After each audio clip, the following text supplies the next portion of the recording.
Hey besties, and thank you so much for clicking on this video. If you're new here, hi, hello, my name is Lindsay. I love makeup, skincare, and hanging out with you guys. And if you're not new, hey bestie, thank you so much for just hanging out with me. I hope everyone is having a really great day. And in general, it's right now Friday when I'm recording, so I hope everyone is having a great week. And if you're not, I hope it truly does get better. In today's video though, you guys, it's gonna be more of, I don't want to say like a negative video, but at the same time I feel like a lot of people wouldn't see this as positive.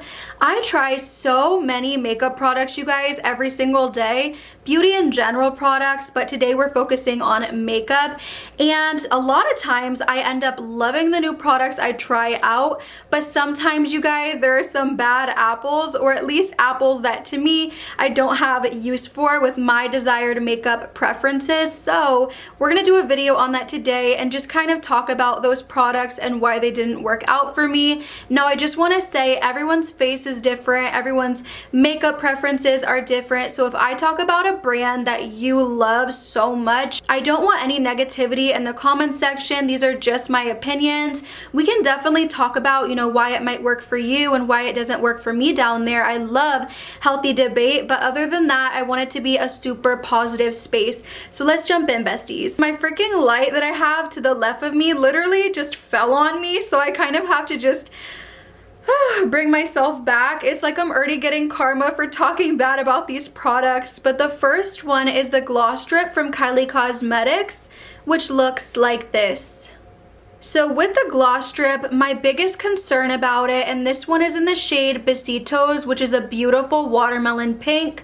My issue with it is it just feels very heavy and not comfortable on the lips. With glosses, sometimes I can be really picky about a thick gloss. If it's thick, that's fine. I just don't want it to feel like it's too much. Like, my lips are low-key suffocating when I wear this. I don't want people to say that I'm being dramatic or anything like that, but no, seriously, when I put this on my lips and I have it on, it just feels so heavy and weighted. It gives a beautiful shine and they look super juicy, so I'll probably wear this for like photos and then take it like immediately off. But I've been noticing that with Kylie Cosmetics, the lip products lately have either been hit or miss. Either they're really good, like the lip lacquers, and I love them, or they're just really bad and honestly not worth the price point. This, I believe, is like $16, but to me, I probably wouldn't even pay like $7 for this. So I feel like that's a really negative comment of me to make, but at the same time, there's other brands out there that do such a better job with lip glosses. She actually has really good lip gloss formula when it comes to the high glosses. I've always loved the shade Oh You Fancy. It's such a beautiful lip gloss. I would 100% recommend those ones more over this one. And then the next product I have is from Rem Beauty. This is the On Your Collar liquid lipstick and Leave a Message. It doesn't matter the color, I just do not think I love the formula. It's not the worst I've ever tried, but you guys, it's definitely far from the best. With this product, the main reason that I'm just not a big fan is that a lot of people are saying that, you know, it doesn't dry down fully, and that's true. Some people love that because then you're not left with that really dry feeling, which I do understand and I do appreciate it. But you guys, this has a sticky feel to it, which I am not the biggest fan of.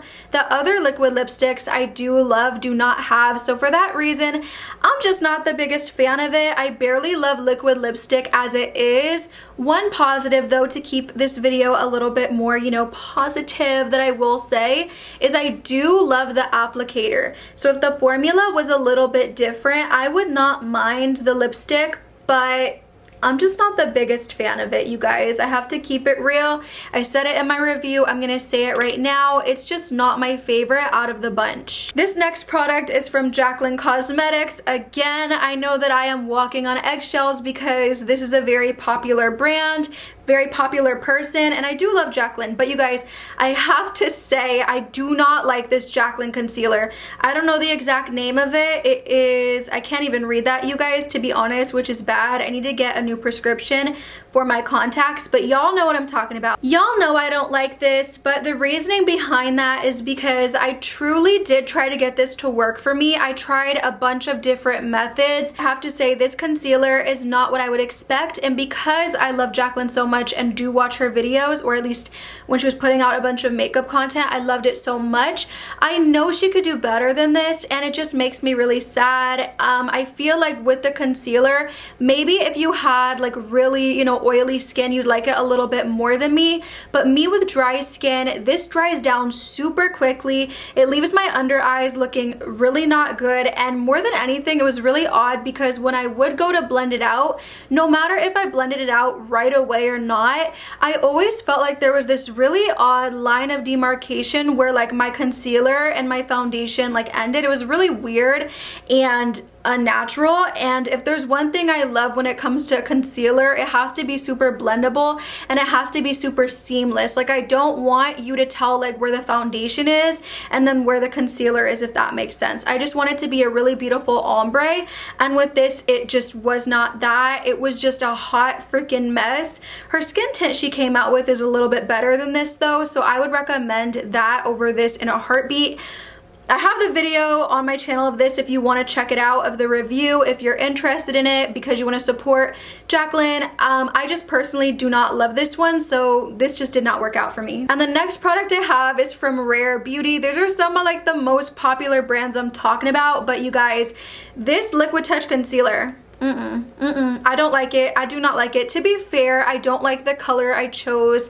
It kind of like leans a little bit more like yellow on my under eyes, which I do not like, you guys. But more than anything, I will say this concealer has a really bad habit of emphasizing my texture and just making me look years older. And that's my biggest thing with illuminating or like radiant concealers. A lot of the times I don't end up loving it because it really does accentuate a lot of my texture instead of really helping smooth out the under eye area.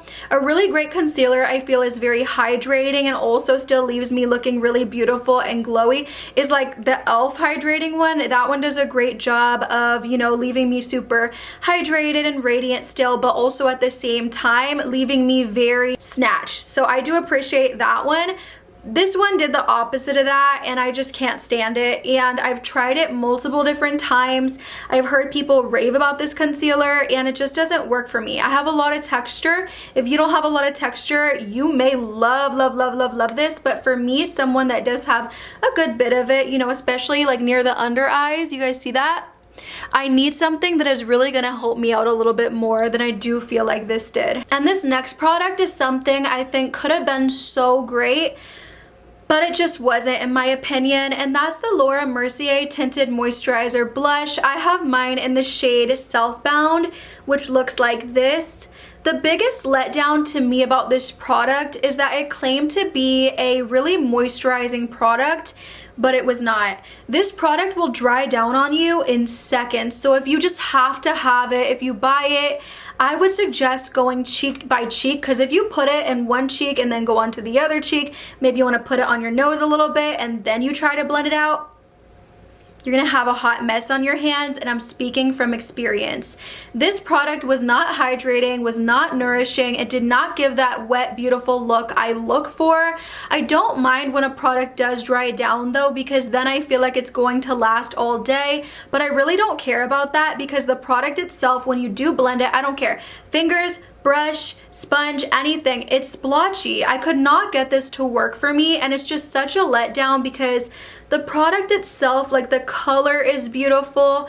This is it on the back of my hand, so it's a very sheer wash but very beautiful, but on the cheeks it was just very splotchy, and I have blushes I love so much more than this, so to me, hard pass, especially for the price point. And the last product I have to talk about is from the brand Kosas. Now y'all, I have seen influencers sponsoring these lip liners and saying they're super creamy and that they're plumping, and they're just not. Oh, I didn't even tell you the name. These are the Kosas Hotliner Hyaluronic Acid Plumping Lip Liners.